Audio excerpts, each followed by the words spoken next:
Order! Order! You are an incorrigible delinquent at times. Behave yourself, man!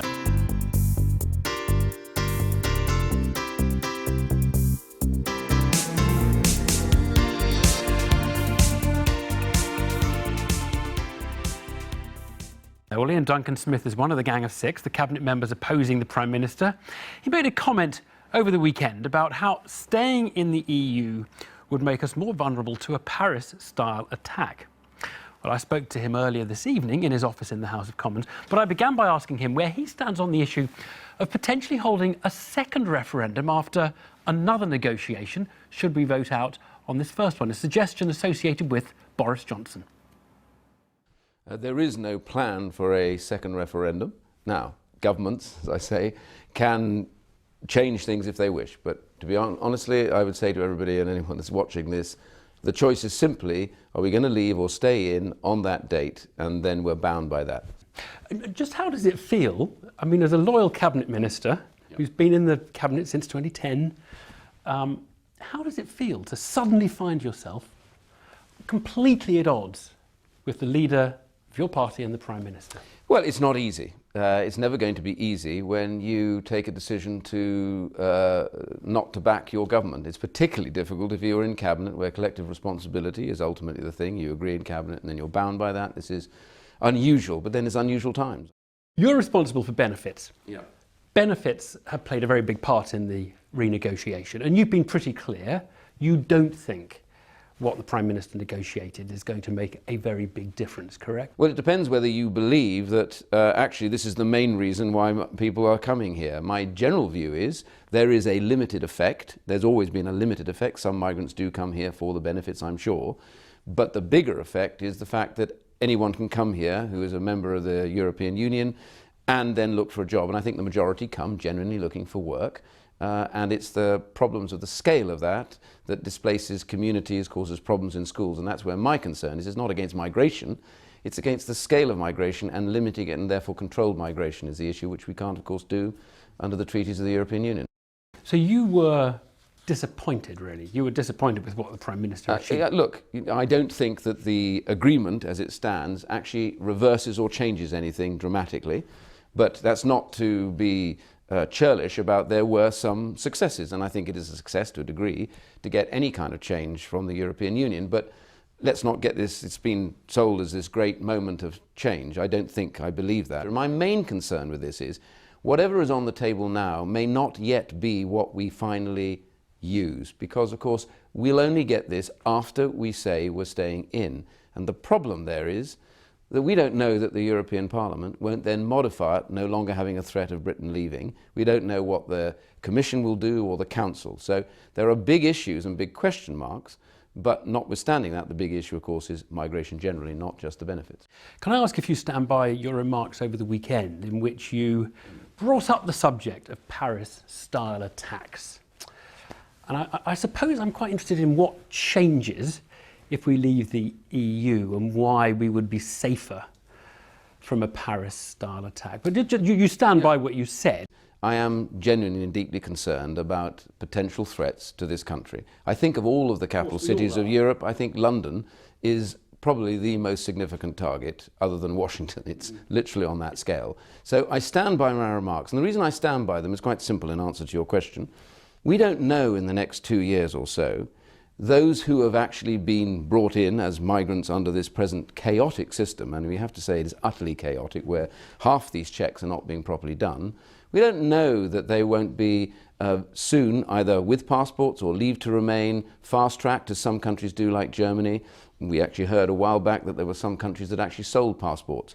My point is, in this chaos, it is feasible, I believe, for some people to have basically become eligible within the rules of the European Union and thus be able to come here even through the European rules to our borders. And that is just a fact.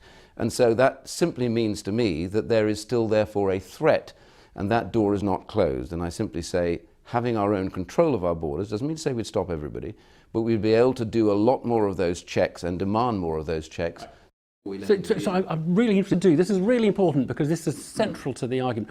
What are we going to be able to do when an Italian or German passport holder comes to the border, that we can't do now? We would be able to create, as we had in the past, a system whereby if we felt that somebody, we felt suspicious about some individual, and we wanted therefore not to allow them in, that is our right to say no to them at that particular point.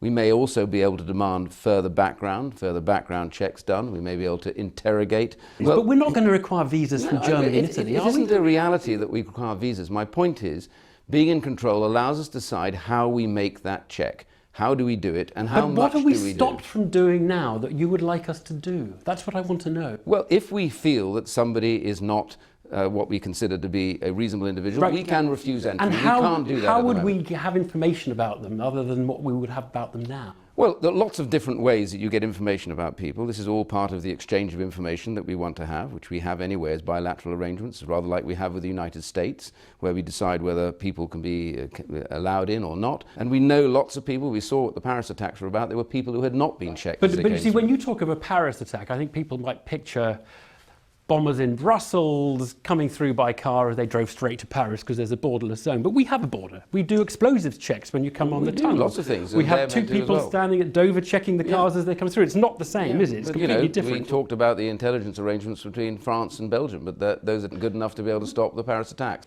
I mean, when you made the comment about Paris, you were up against really quite a lot of quite senior security, let's call them the establishment, the security establishment, who have taken a very different line. Rob Wainwright, the head of Europol, takes a very different line. We've had comments from a former MI5 director who takes a very different line. I suppose this is an impertinent question, but who should the public believe on this? Should they believe you, or should they believe... Well, they don't have to believe anybody. They just have to make their own judgment about this. Do they think that what I'm saying, if we control our borders, on balance, it is more likely that we will be more secure? I think, frankly, it is impossible to argue that we won't be. It is bound to be that we would have an added element of security. What they're actually arguing may be on a wider case. I'm simply saying right now, if we think we want a bit more security, I think controlling our own borders, and most people watching this would agree with me, I think, means that we would have a greater likelihood of being more secure. I simply leave it at that. Iain Duncan Smith, thank you very much.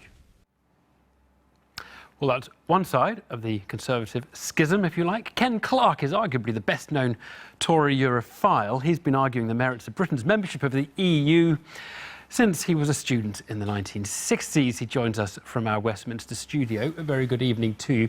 Just on the narrow point that Iain Duncan Smith was raising there about security and controlling people coming in, you're a former Minister of Justice. On that narrow point, it's certainly... You're not going to be worse off if you have better control over who is allowed into your country, are you? No, I don't think Iain was able to explain why on earth he said, presumably off the cuff rather, there would be a more danger. I mean, we're targeted by jihadis. It's a very serious problem because we're one of the alliance that's fighting ISIS in the Middle East. And we've had terrorist attacks here which have been carried out by British people born here. But obviously, this has to be tackled internationally. Now, within the EU, we're made stronger. The intelligence services believe that. The chief constables believe that. We need the sharing of information. We need the Europol set up. And that is how we protect ourselves. And the idea that we ceased to strive to maintain a system that makes sure everybody cooperates in dealing with terrorists, and on our own we can protect ourselves better, we're more at risk by being involved with other people who might tell us, if they come from Germany, that they have information that the person coming from Germany is a jihadist. I just don't understand that. And the idea that we're going to introduce a huge range of border checks or immigration checks on everybody flying here from Germany, and that makes us safer than the present arrangements, which are very much supported by the people who have the job of protecting us day by day, is, I think, a slightly fringe argument. I don't think you'll find many Eurosceptics will pursue that. Right. Well, we'll come to see that over the course of the next 4 months. Do you think, as I listen to you arguing with Iain Duncan Smith on a very basic factual point, do you think your party can hold it together, basically, for the next 4 months? Well, I hope we do better than when we had the Maastricht Rebellion. I won't go back to the referendum. We were divided then. The Conservative Party was. It was the old imperial right who were against our joining in the first place. But Iain was he was the chief whip of the Maastricht rebels. And the tensions inside the party that were caused by the Maastricht Rebellion, I'm afraid, damaged the political integrity of the major government. It made us unelectable in 1997. But the fact is, since that time, the party's operated well. It's a very successful government. Iain's been a very successful minister inside the government. I think Iain and I and the other Eurosceptics are capable of conducting this argument in reasonable and sensible terms. Right. I'm not remotely surprised that Iain has insisted on being able to argue against this. I don't think anything David Cameron could have negotiated would have stopped Iain Duncan Smith being one of the most consistent, hardline Eurosceptics. Sorry to interrupt. We're just going to have to come together afterwards. Sorry to interrupt, but then what did you make of the taunting, really, of Boris by the Prime Minister in the Commons today? Because it did seem like that was coming dangerously close to sort of beyond the civil debate that he himself had suggested. He did it very lightly. I mean, everyone is looking for conflict, and there is a lot of conflict. I'm not denying that the party is divided on Europe. It has been throughout my entire political career. But the fact is, Boris had made rather a performance in the first place of which side he might be on. He has somehow hedged his bets by saying, well, he might still be next time on the side of staying in. He wants some more reforms. It's an entirely individual position, which I suppose is rather typical of Boris. And I don't think what the Prime Minister said was said with malice. I mean, personally, I think Boris could explain himself, but he gave the impression he doesn't have any very strong views or convictions, and he's obviously open to suspicion that he's worked out that the right-wing activists in our party, to whom he might be looking for some reason in the future, are more likely to vote no. So he's finally come down on his own in order to get more publicity at the weekend. Now, in fact, I've tried to do that fairly lightly myself. I think the Prime Minister was quite kind today. And what you're bound to have in 4 months, you're bound to have some fairly vigorous debate. And Boris had put himself in a rather peculiar position, using an argument that nobody else uses. Yeah, let me just take his argument seriously, if we could, for a moment, because people have said, pooh-poohed the idea that you'd have another negotiation after this one. But it is true, is it not, that after this referendum, if we voted to leave, a negotiation would then ensue. And in fact, we would negotiate ourselves back in, to some degree, to quite a bit of what the EU package is, right? No, the treaty is clear. I mean, you can leave if you want. But actually, what happens if you vote no and you're leaving, you become an ex-member. You're no longer involved. And you start a negotiation with the other 27. The European Commission negotiates on behalf of the 27 remaining member states, and what they're negotiating is the basis of you leaving, and that involves, therefore, well, given you're not going to have the existing relationships with Europe, what trade access do you want? What will they give you? What are the terms going to be? What are you going to do if you're going to continue to cooperate on crime and intelligence and so on? What makes you think there isn't going to be a political stitch-up, if you like, a negotiation in which they say, oh, guys, you voted out, why don't you... let's see if we can do something here that at least salvages a bit of your membership. And you have associate membership, which is exactly what half the country and Boris Johnson wants, isn't it? No, but there's no basis upon which they can negotiate. They're not going to give anybody free access to the market, which is our biggest single market, on the basis that we're free not to follow any of the rules of the market, all of which have been signed up to by British governments in the past. The standards of which you sell goods, consumer protection, environmental rules and so on.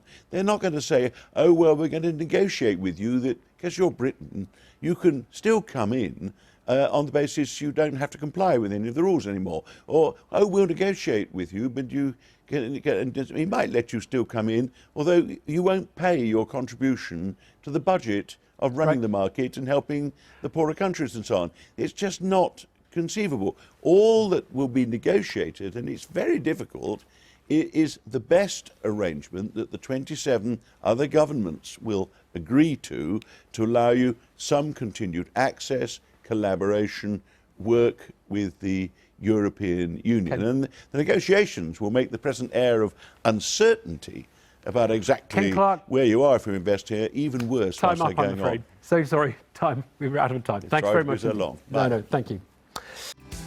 I've been